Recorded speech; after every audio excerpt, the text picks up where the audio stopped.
Bonjour à tous. Aujourd'hui, on va travailler sur le complément du nom en grammaire. On va chercher à savoir qu'est-ce que c'est un complément du nom, à quoi ça sert et comment on peut le trouver. Alors, qu'est-ce que c'est un complément du nom? Un complément du nom, qu'on appelle aussi CDN, est un groupe de mots qui commence par une préposition. Il est collé au nom noyau, à sa droite. Donc déjà, il faut connaître les prépositions à retenir. À, dans, par, pour, envers, avec, de, sans, sous. Ce sont les prépositions principales. On a une petite astuce pour retenir ces prépositions. C'est une petite phrase. Alors, c'est celle-ci. À, dans, par, pour, envers, avec, de, sans, sous. Envers est une bise. Donc, cette petite phrase permet de retenir la liste des prépositions. Donc, ces prépositions sont placées au début du complément du nom. C'est par ça que commence le complément du nom. À quoi sert un complément du nom? Alors, un complément du nom sert à compléter le nom, à préciser le nom. Il n'est donc pas obligatoire dans la phrase, pas du tout. Par exemple, si on prend la phrase « Le chat boit du lait ». Bon, c'est un chat, mais on ne sait pas lequel c'est. Il n'est pas précisé. On ne sait pas de quel chat il s'agit. Mais ça a du sens, tout seul. Si on ajoute un complément du nom pour préciser le nom, par exemple « de ma voisine », donc on a bien le complément du nom qui commence par la préposition « de », qui est placé à côté du nom noyau « chat ». Eh bien ça donne une précision. Ça n'est pas n'importe quel chat, mais c'est le chat de ma voisine qui boit du lait. Donc c'est bien la preuve qu'il faut que ça ne donne pas forcément ce n'est pas obligatoire. Alors, comment le trouver, ce complément du nom? Il faut trouver déjà un groupe de mots avec un nom noyau qui respecte 3 critères. Il est à côté d'un nom noyau. Il commence par une préposition. Souvenez-vous de la petite phrase qu'on a vue tout à l'heure. À, dans, par, pour, envers, avec, de, sans, sous. C'est principalement le à et le de qui est utilisé. Et enfin, le complément du nom est supprimable, puisqu'on a vu qu'il n'était pas obligatoire pour qu'il ait du sens dans la phrase.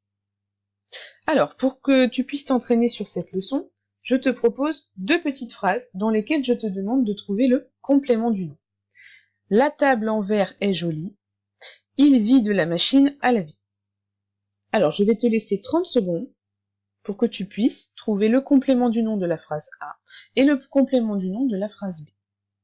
Si tu as besoin, tu peux revenir en arrière dans la vidéo, si tu as besoin d'aide pour répondre à cette question.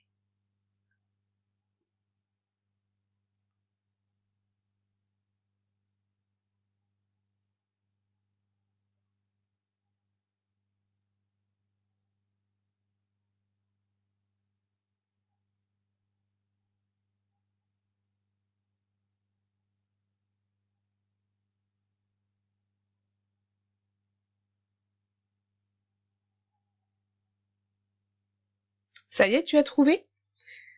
Alors, si ça n'est pas le cas, nous allons travailler ensemble pour savoir quels sont les compléments du nom dans ces phrases, et si c'est le cas, tu vas pouvoir suivre la correction en même temps. Alors, commençons par la première phrase. La table en verre est jolie. Le nom commun table, avec son déterminant la, forme une première partie d'un groupe nominal. On va voir s'il y a un complément du nom table dans cette phrase.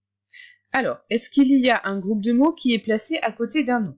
Oui, en vert. Est-ce que ce groupe de mots commence par une préposition? On regarde, il commence par en, c'est bien une préposition. Et est-ce qu'il est supprimable? Il faut tester. La table est jolie. Oui, ça a du sens. Donc, on a bien comme complément du nom en vert. Pour la deuxième phrase, il vide la machine à laver. On a donc le nom commun machine avec son déterminant la. Est-ce que machine a un complément du nom? On vérifie. Est-ce qu'il y a un groupe de mots à côté d'un nom? Oui, il est juste à côté. Il est à sa droite. Est-ce qu'il commence par une préposition? La machine a lavé. Oui, il commence par la préposition a.